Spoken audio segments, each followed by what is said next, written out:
আওয়ামী লীগের সকল নেতা কর্মীর বিরুদ্ধে মামলা প্রত্যাহার করতে হবে, সবাই কারাগারে যারা মুক্তি দিতে হবে। বাংলাদেশের গণতন্ত্রকে আবার আমাদের পুনরুদ্ধার করতে হবে। অগণতান্ত্রিক অবৈধ সরকার থাকতে পারে না, সংবিধান যা অনুমোদন দেয় না। কাজে ইউনূসকে হটিয়ে গণতন্ত্র পুনরুদ্ধার করতে হবে। শিক্ষকদের যারা লাঞ্ছনা করেছে তাদের এবং আজকে গুলি করেছে তাদের বিচার করতে হবে। শিক্ষকদের যাদের গ্রেপ্তার করেছে অবিলম্বে মুক্তি দিতে হবে। আর আওয়ামী লীগের নেতা কর্মীদের এভাবে এই অত্যাচার যারা করেছে তাদেরও বিচার হবে। কাজে সকলকেই আমাদের 13 তারিখের যে কর্মসূচি সেটা সফল করতে হবে, লকডাউন কর্মসূচি, এবং সাথে ইউনূসকে পদত্যাগ করতে বাধ্য করতে হবে এবং তার হাত থেকে দেশকে রক্ষা করতে হবে। তার জন্য যা কিছু আছে যেভাবে হোক সবাইকে ঐক্যবদ্ধ থাকতে হবে। এইমাত্র আমি খবর নিলাম ঢাকায় শাহবাগে শিক্ষকরা আন্দোলন করছিল, সেখানে তারা গুলি চালিয়েছে, 19 জন গুলিবিদ্ধ আহত, 56 জনকে গ্রেপ্তার করে নিয়ে গেছে। শিক্ষক সমিতির সভাপতি সহ সবাইকে গ্রেপ্তার করে নিয়ে গেছে।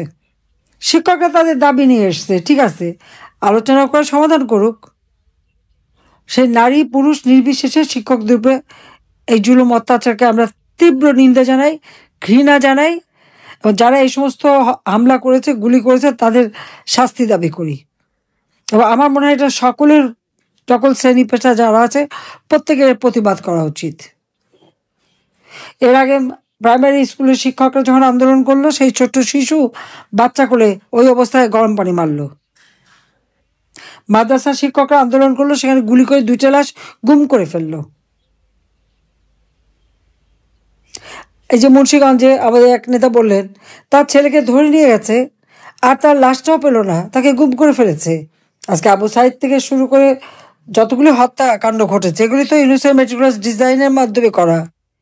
আমরা কেন হত্যা করতে যাব ছাত্রদের? জুলাই 15 তারিখ পর্যন্ত যখন ওরা আন্দোলন করছে তাদের গায়ে একটা টোকাও লাগতে দেয়নি। যখন ওরা আগুন দিয়ে পোড়াতে শুরু করলো ঘর বাড়ি মেট্রো রেল সব, এমনকি পদ্মা সেতুতে যেহেতু হামলা করছে, ফ্লাইওভার, বিটিভি ভবন, সেতু ভবন, সড়ক ভবন সব নাকি আমি করিয়েছি। তো আমি যদি করাই তাহলে এই যে তাদের সমন্বয়ক, তারপরে শিবিরের এবং জামাতের নেতা, ঢাকা দক্ষিণের জামাতের সেক্রেটারি তো বলেই দিল যে গণভবনকে তারা আসতে চেয়েছিল আমাকে টার্গেট করে, কারণ আমাকে না মারলে নাকি তাদের ক্ষমতায় থাকা যাবে না। সেই উদ্দেশ্যে আসছে, এটা সে স্পষ্ট বলে দিচ্ছে। আর বিভিন্ন ভবনে যে আগুন দিয়েছে বা জ্বালিয়েছে, বিটিভি ভবন যে জ্বালানো, সে তো নিজেই খুব গর্ব করে বললো যে সে কোথায় কিভাবে আগুন দিয়েছে। আর এক সমন্বয়ক বললো মেট্রো রেল আর আগুন দেওয়া। তারপর 2 জন আবার পুলিশকে হেলমেট পরেনি দেখে পুলিশ যখন ধরলো বলে দিল পুলিশকে মেরে ঝুলিয়েছিলাম তো ওদেরকে আবার ঝুলাবো। তাহলে যারা করছে তারাই তো গর্ব ভরে বলে যাচ্ছে, আর বলার সুযোগটা দিয়েছে এই জন্য যে এদেরকে ইন্ডেমনিটি, দায় মুক্তি দেওয়া হয়েছে। যে এইরকম অরাজকতা দেশে কেউ দেখেনি। আর আওয়ামী লীগের যে নেতাকর্মী, আমাদের প্রত্যেকের বিরুদ্ধে মামলা, এখানে মানে নারী পুরুষ নির্বিশেষে সবাই, এমনকি ছোট শিশু পর্যন্ত, 13 বছরের ছেলে, 14 বছরের ছেলে, তাদেরকেও ধরে নিয়ে যায়, তাদেরকেও মামলা দিয়ে দেয়। আর লেখাপড়া তো করতেই দিচ্ছে না, কাউকে পড়াশোনাও করতে দেবে না, পরীক্ষা দিতে দেবে না। আওয়ামী লীগ হয়েছে থেকে পড়াশোনা করতে দেবে না। জাতির পিতা বঙ্গবন্ধু শেখ মুজিবুর রহমানের নেতৃত্বে এই দেশ স্বাধীন হয়েছে। তিনি স্বাধীন করেছিলেন বলেই আজকে সবাই এই বিভিন্ন পদে বসতে পেরেছে। আর সেখানে আজকে সেই দল, যে দল সারা জীবন সংগ্রাম করে, রক্ত দিয়ে, জেল জুলুম অত্যাচার সহ্য করে এই দেশটাকে স্বাধীন করলো, সেই দলই থাকতে দেবে না। আওয়ামী লীগ ভেসে আসা দল না, আওয়ামী লীগ জনগণের ভোটে নির্বাচিত রাজনৈতিক দল এবং বারবার নির্বাচিত হয়ে সরকার গঠন করেছে। ইউনূসের মধ্যে ওই ডাকাতি করে জঙ্গিদের নিয়ে, খুনি, হত্যাকারী, ডাকাতি, এদেরকে নিয়ে ক্ষমতায় আসে নাই। ক্ষমতা দখল করে নিয়ে সে ভেবেছে দুনিয়াটা একেবারে যেন পাকা একটা কমলা লেবু ছিঁড়ে ছিঁড়ে খাবে, সেটা আর হচ্ছে না এখন। সব দরজা বন্ধ। আর তার রাষ্ট্র পরিচালনার কোনো যোগ্যতাই নাই, চরম একটা অপদার্থ। আজকে অর্থনৈতিকভাবে, সামাজিকভাবে, সাংস্কৃতিকভাবে সবভাবে দেশটা ধ্বংস করছে। আইন শৃঙ্খলা পরিস্থিতি এতই খারাপ যে কোনো মানুষ, কোনো পরিবারের কোনো নিরাপত্তা নাই। এখানে দলমত না, সাধারণ মানুষের জীবনেই নিরাপত্তা নাই।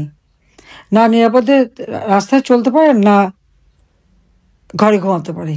যে কেউ যে কোনো সময় ঘরের মধ্যে ঢুকতে পারে, কোনো লেহাজ তমিজ আদব কায়দাও নাই। আজকে কি দুর্ভাগ্য আমাদের যে যারা আমার স্বাধীনতা সার্বভৌমত্ব রক্ষা করবে সেই সেনাবাহিনীর সদস্যদের পর্যন্ত আইসিটিতে তাদের মামলা হয়। আমি তো আমাদের আর্মি চিফকে শুরুতেই যখন একেবারে শুরুতে আমি বলেছিলাম যে এদের বিচার এখানে হতে পারে না। যেখানে আমরা যুদ্ধাপরাধীদের বিচার করেছি সেখানে কিভাবে এই আমাদের স্বাধীনতা সার্বভৌমত্ব রক্ষাকারী যারা তাদের বিচার করবে? আর তাদের অপরাধটা কি? আর্মি ডিপ্লয় করা হয়েছে, উপর থেকে যা হুকুম দিয়েছে তারা তাই করছে, তাদের বিরুদ্ধে কেন মামলা হবে? আর এতজন আর্মি অফিসার একসাথে মামলা করা, যদি কেউ অপরাধ করে সেনা আইন আছে, সেনা আইনে বিচার হবে। শুধু তাই না, যারা বিভিন্ন পদে ছিল, অতীতেও যারা ছিল, তাদের সবার বিরুদ্ধে মামলা, সবার পাসপোর্ট বাতিল, ইত্যাদি ইত্যাদি। পুলিশে তো মেরে পা বেঁধে ঝুলিয়ে ঝুলিয়ে থানা 460টা থানায় আগুন দিয়ে পুড়িয়ে পিটিয়ে মেরে পা বেঁধে ঝুলিয়ে তাদেরকে ধ্বংস করেছে। এখন অবৈধ অস্ত্র ছড়াছড়ি, এবং এই অবৈধ অস্ত্র কত মানুষের হাতে। কয়েকটা মানে শিক্ষা প্রতিষ্ঠান এবং মাদ্রাসা আছে যেখানে তার অস্ত্রের ভাণ্ডার।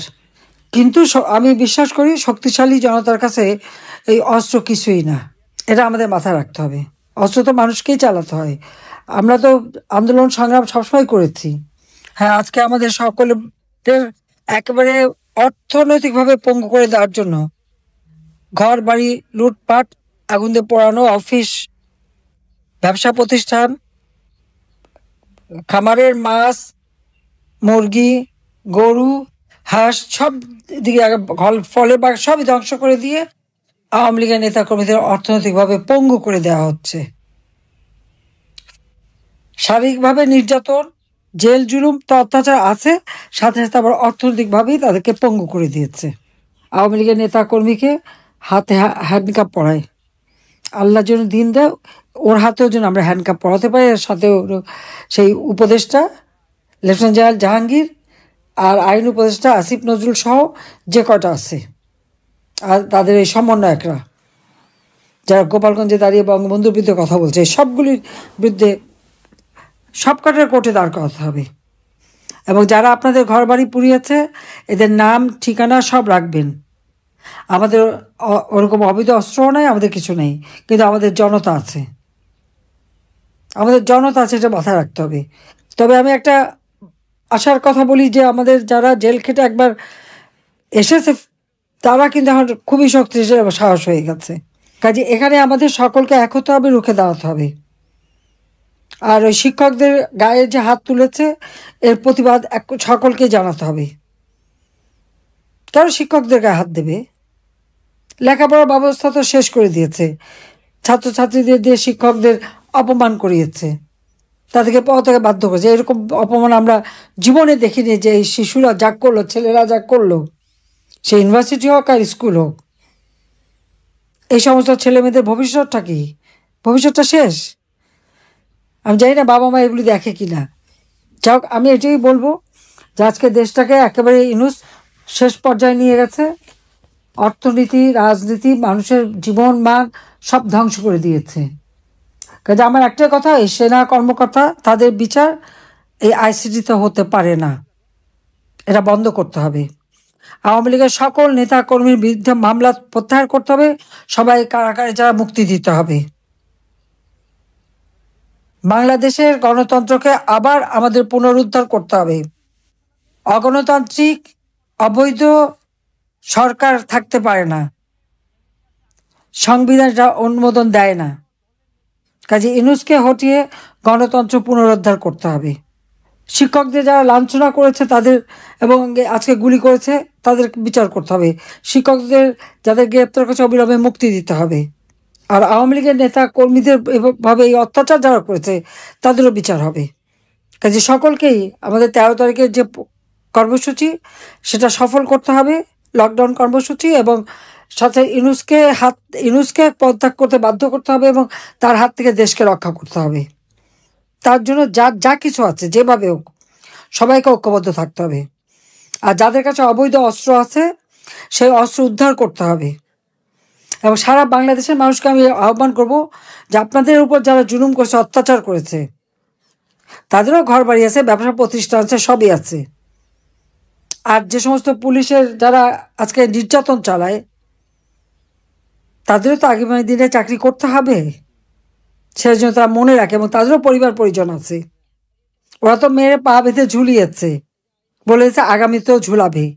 তো যারা পা বেঁধে ঝুলাতে চায় ওই তাদের দাবিদারি করবে তারা।